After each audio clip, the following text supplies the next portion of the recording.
Quiero deciros que soy un apasionado de la ciencia, un absoluto apasionado de la ciencia. Lo soy desde que era pequeño, lo sigo siendo y lo seré hasta que me muera. Y un mensaje que os quiero lanzar a todos para despejar todo tipo de confusión, todo tipo de niebla mental, es el siguiente.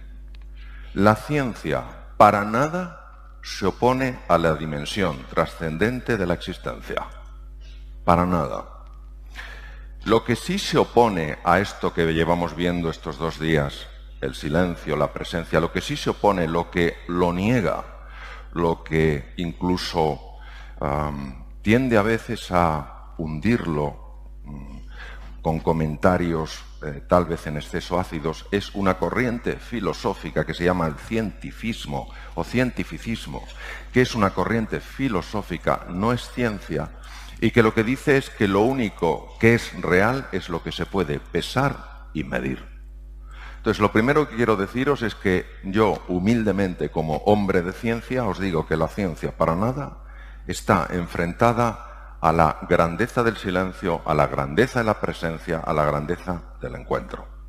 Una de las grandes ventajas de poner la atención en el cuerpo, poner la atención en la búsqueda del encuentro, que no es más que una disposición para abrirte a la otra persona, sin intentar cambiarla, intentando cambiarte a ti, no esperar que la otra persona cambie. Esta disposición genera inevitablemente el silencio del ruido mental. Y este es el primer impacto que tiene en la salud. De hecho, la Universidad de Harvard, que es la que más ha trabajado este campo a nivel mundial, ha descrito con enorme claridad que entre el 60 y el 90% de las consultas a médicos generales en el mundo occidental tienen que ver directamente con esto, con no saber gestionar las emociones disfuncionales, emociones tóxicas, el resentimiento, la ira, la frustración, la desesperanza, la sensación de impotencia. Y como la mente no lo va a solucionar, hay que ir más allá de ella. Y no se va más allá de ella levitando, se va más allá de ella llevando la atención al sitio donde ella no puede estar, que es en el presente, ya que la mente dualista, mente condicionada o mente egoica solo puede mantenerse estable en el pasado o en el futuro, lamentándote por lo que no hiciste, preocupándote por lo que puede suceder. Cuando tú estás en el presente, ¿qué es lo que está vivo? Tu cuerpo, tu respiración, tu movimiento. Tú puedes escuchar a la otra persona. Porque no puedes escuchar si a la vez estás prestando atención al ruido mental. La atención en el ser humano no se puede dispersar sin ser profundamente alterada. No se puede dispersar. Entonces, cuando tú prestas tu atención en este estado de vacío a la otra persona, qué bonito lo que decía el gran psicólogo transpersonal, Carl Rogers. Ver el mundo a través de los ojos del otro, ver su mundo a través de sus ojos y no de los tuyos. Cuando tú haces eso en ese estado de vacuidad que no es que estés vacío, es que la mente no puede seguir contaminándote con su ruido. Empiezas a ver cosas en la otra persona que hacen que lo que era distinto y distante pueda mantener ahora la condición de distinto, pero no de distante. Una de las cosas más maravillosas que se ha visto es que cuando tú favoreces este encuentro a base del silencio, es decir, de no juzgar al otro, de no criticarle, de no compararle, sino sencillamente de abrirte a entender su mundo, cuando eso pasa, se han visto cosas fascinantes. La primera de ellas es la elevación en el cerebro de una sustancia llamada beta-endorfina. Es un opioide, un opiáceo interno, que tiene la capacidad de reducir el dolor.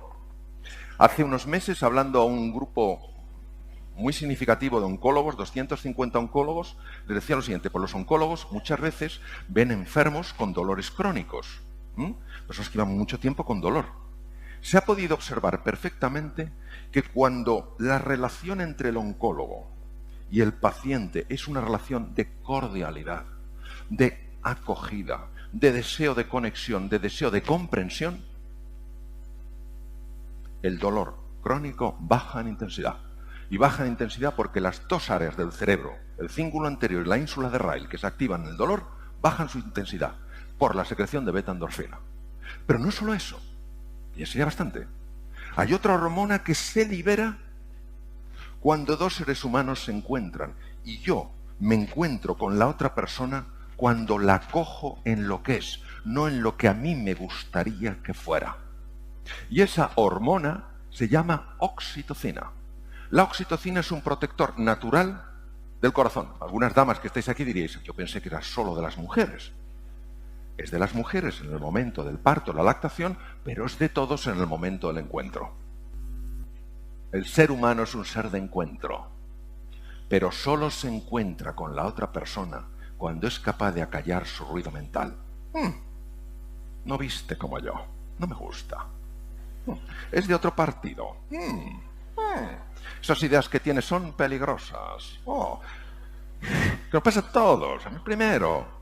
Pero que los sepamos para que empecemos a gestionarlo. Es decir, el silencio como entrada en uno mismo, como aquietamiento del ruido mental, favorece directamente la salud. Es un factor muy importante para la mejora de la enfermedad e importantísimo para el encuentro con la otra persona, donde dejas de ser tú el centro de la circunferencia y se convierte esto en una elipse. Una elipse tiene dos centros, tú y yo. Ahí se construye el nosotros.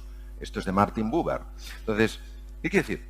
Que esa disposición, que es poquito a poco, cada uno a su ritmo, de permitir que la mente dualista, condicionada, egoica, cuya única referencia es un pasado que ni es real, es un pasado interpretado, se aquiete. Tiene efectos directos en la salud y directos en las relaciones con los demás. Una de las cosas más bonitas que ha mostrado tanto la neurociencia afectiva, la neurociencia de los afectos, como la neurociencia contemplativa, que es lo que ocurre en el cerebro en los estados contemplativos, es decir, cuando tú buscas centrar tu atención en lo que está vivo aquí y ahora en lugar de que la mente te arrastre para aquí y para allá, que no te enfadas, a todos nos lleva la mente tropecientas veces. El tema es que hagas como una mascotita, que la traigas sin arrancarle al cuello, es decir, que no te enfades contigo, pues eso, es que me he ido 100 veces, pues ya está, pues no pasa, pues vuelves 100 y el hecho de volver con tranquilidad, con cariño, con firmeza y gentileza, esa es la práctica.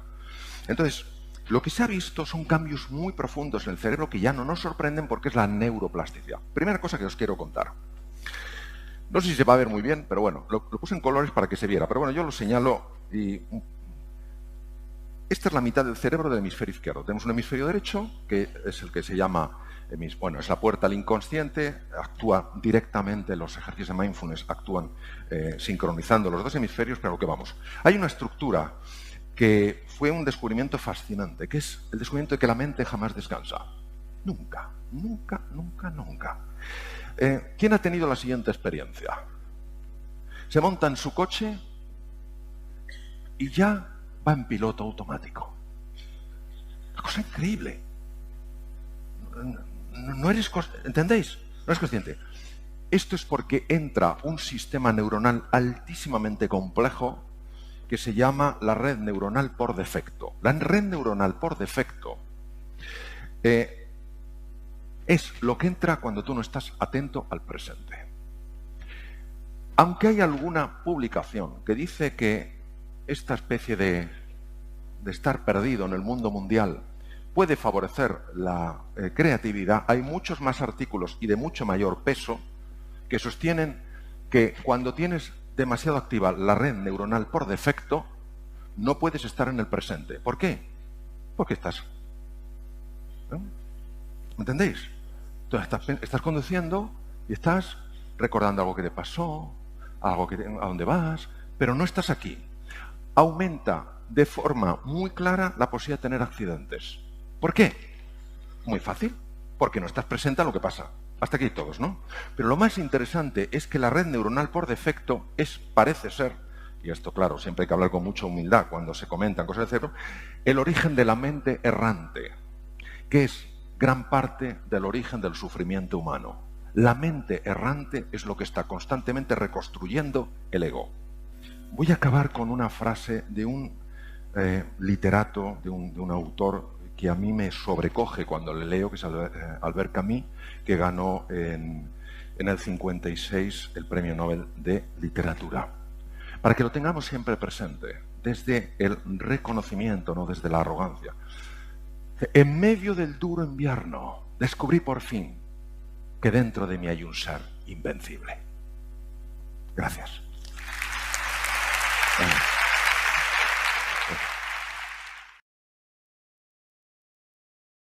Leí hace muy poquito una cita de Shakti Gawain, que la verdad es que me encantó, que decía algo así como que cada vez que no sigues tu guía interna, sientes una pérdida de energía, una pérdida de poder y un sentimiento de muerte espiritual. Mi pregunta es, Mario, ¿cómo encontramos aquello que llaman el Dharma, ¿no? Nuestro propósito en la vida, que es lo que nos hace saltar de la cama por las mañanas? Porque creo que es una realidad que mucha gente a día de hoy no sabe qué es lo que quiere. Sí, eso es verdad, cuesta mucho. Pues mira, yo te diría que ese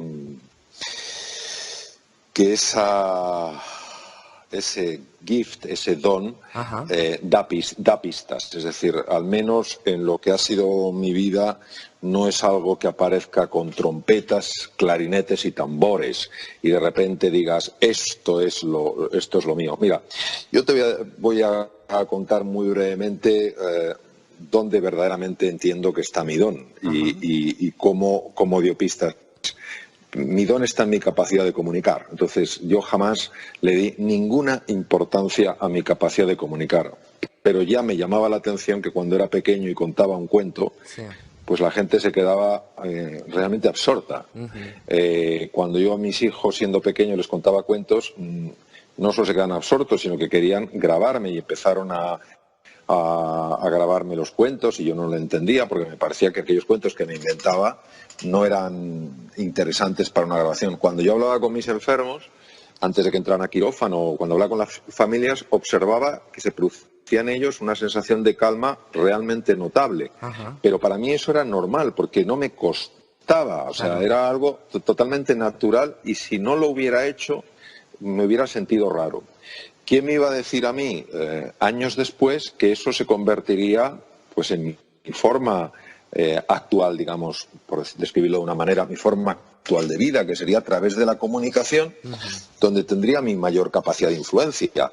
¿Qué ocurre? Que hay muchas personas que tienen un talento, que tienen un don, pero como les es tan natural y estamos acostumbrados a valorar solo aquello que cuesta un montón de esfuerzo, que hay que pelear a lo bestia, que hay que tal cual, no acaban de valorar eso. Entonces no creen que eso tenga suficiente interés. Entonces yo me acuerdo que cuando tenía cierto tiempo libre, tanto en mis estudios de medicina como en el ejercicio de mi profesión, siempre me dedicaba a leer cosas de superación personal, siempre me dedicaba a leer cosas que tenían que ver con la relación mente-cuerpo. Por eso era como una parte que yo integraba de forma, pues me parecía bastante normal en el campo de la medicina, y sin embargo era una cosa que estaba buscando su propio espacio para en un momento determinado llevarme a otro nivel, ¿no? Entonces yo diría eso. En primer lugar,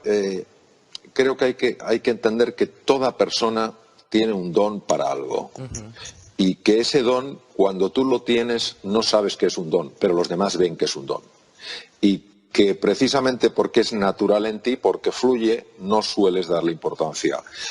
Cuando yo hablo de este tema con algunas personas en los programas y tal y cual, lo que les digo es estar atento a aquello que se os da de forma naturalmente bien, que es como si surgiera sin esfuerzo y que os produce además una sensación enorme de disfrute. Yo me quedaba sorprendido cuando algún compañero mío en medicina, afortunadamente han sido pocos, pues encontraban que hablar con los enfermos era algo francamente aburrido y tedioso, y para mí era algo profundamente agradable, porque yo notaba cómo ellos se tranquilizaban, cómo ellos se ilusionaban, cómo ellos iban a quirófano con otra actitud, ¿no? Entonces, eso es lo que yo creo que es realmente importante, prestar atención a eso que de manera natural se te está dando bien y que te gusta especialmente.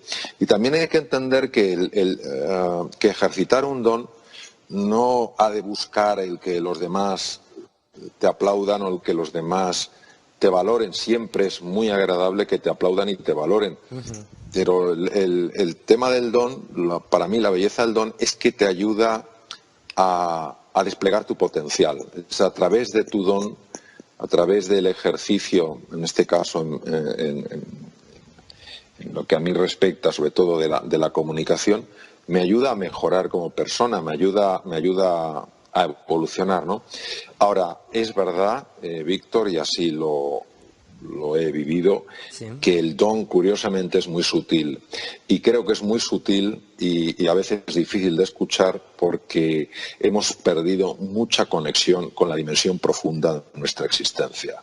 Realmente no conectamos con esa fuerza que se suele mencionar como la fuerza del corazón.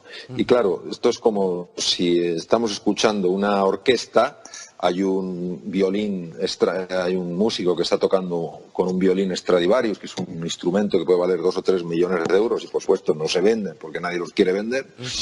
Pero claro, estamos tan ensimismados con los platillos, con los tambores, con las trompetas, con tal cual, que desconectamos con ese sonido sutil que es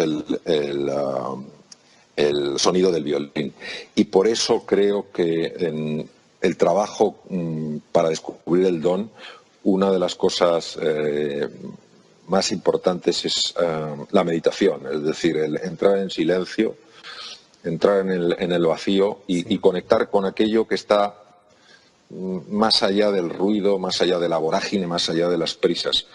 Como esto es una cosa que muchas personas lo interpretan como una pérdida de tiempo, pues claro, no es fácil captar metafóricamente ese sonido del violín Stradivarius si no hacemos ese esfuerzo de ir más allá del ruido de los trombones, del ruido de las trompetas, ¿sabes? Entonces, yo creo que aquellas personas que verdaderamente sí están buscando su don de una forma seria y de una forma comprometida, antes o después lo acaban encontrando.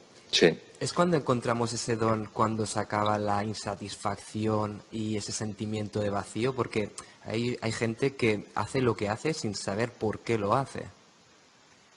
Bueno, hay un anhelo tremendamente profundo en el ser humano que solo se puede llenar, al menos desde mi perspectiva, cuando tú descubres quién eres en realidad. O sea, cuando una persona consigue ir más allá de sus títulos, de sus posesiones, de sus cargos, de sus conocimientos, incluso de su forma de pensar, incluso de su forma de ver la realidad, y penetra en esa dimensión profunda de la existencia y descubre qué es lo que le define por naturaleza, hasta que no ocurre eso, ese anhelo no puede dejar de existir.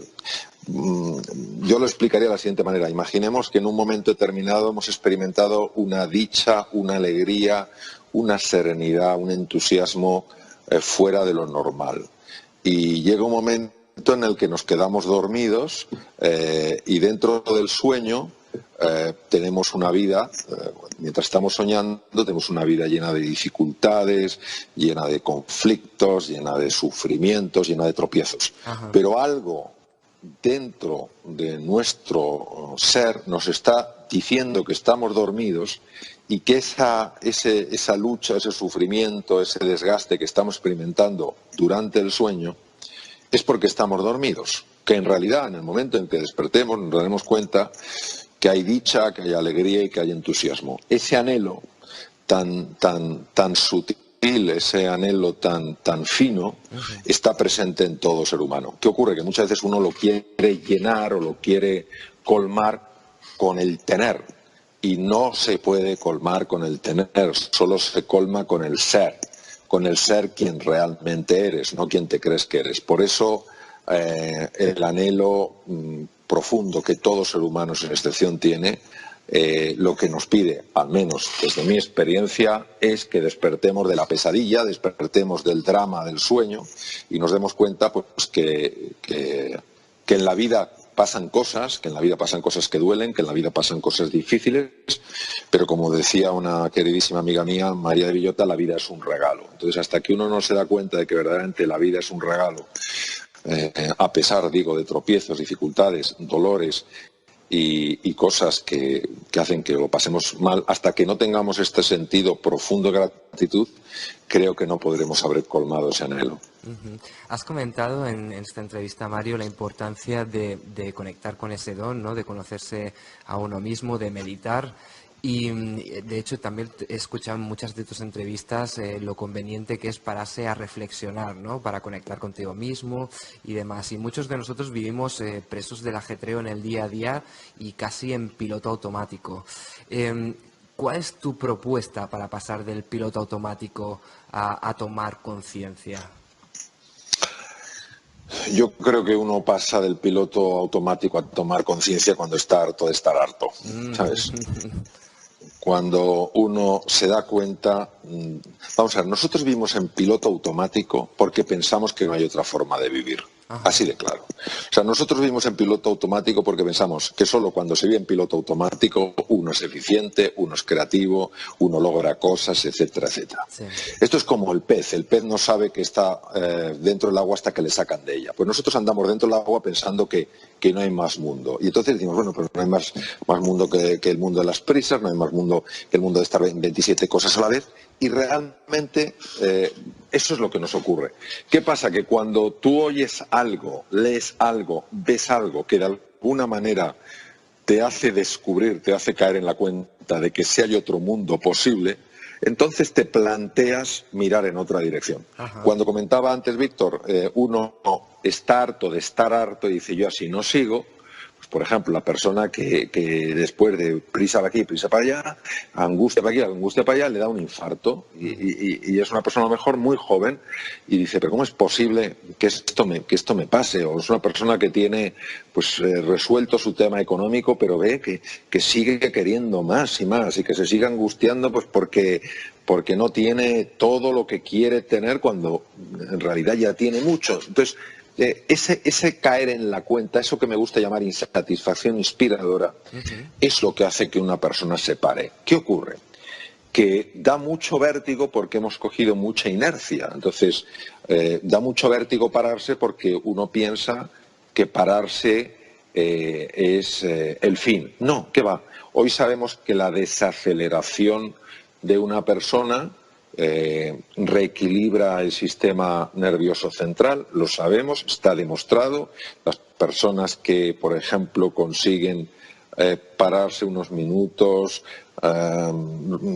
relajarse, centrarse en el presente, no dejarse capturar por los pensamientos, sabemos, ha sido muy ampliamente documentado, que empiezan a producir cambios muy valiosos en el cerebro, cambios que tienen un impacto en la creatividad, en la capacidad de aprendizaje, en la capacidad de comprensión y en la capacidad de prestar atención. Hay que tener en cuenta que cada vez hay más síndromes de déficit de atención en adulto y en niño. Por otra parte, se sabe que aquellas personas que consiguen hacer ese alto, no es que no produzca su mente pensamientos, es que los pensamientos ya no les atrapan, no les llevan a donde quieren llevarles, son personas que biológicamente empiezan a rejuvenecer, que empiezan a mejorar el funcionamiento de su sistema de defensa, que sus tejidos funcionan mejor, que sus células llevan a cabo mejor sus funciones. Hoy se puede medir, hoy hay tecnología para ver lo que pasa en una persona en estos estados de mayor calma, de mayor serenidad y mayor tranquilidad. ¿Qué pasa? Que es tan contraintuitivo que desacelerar es lo que te permite luego ir más deprisa, que vuelvo a decirlo, solo aquellas personas que de alguna manera se sienten inspiradas por algo que leen, por algo que escuchen, ojalá tu programa, por algo de este tipo, se paran y dicen, oye, me voy a tomar esto en serio. O aquellas personas que llega un momento en que dicen, ¿y todo esto para acabar en la cama de un hospital con un infarto a los 35 años, a los 40 años? ¿Todo esto para que mis hijos no sepan quiénes son? ¿Para que no sepan quién soy? para que no tengamos un vínculo. Todo esto para eso. Entonces, en ese momento, dice uno, esto no puede seguir así. La zona de confort es una zona con un gran poder gravitacional, y para encontrar esa palanca que nos saque de ahí, yo creo que es a través de la inspiración o a través, a veces, de tocar fondo.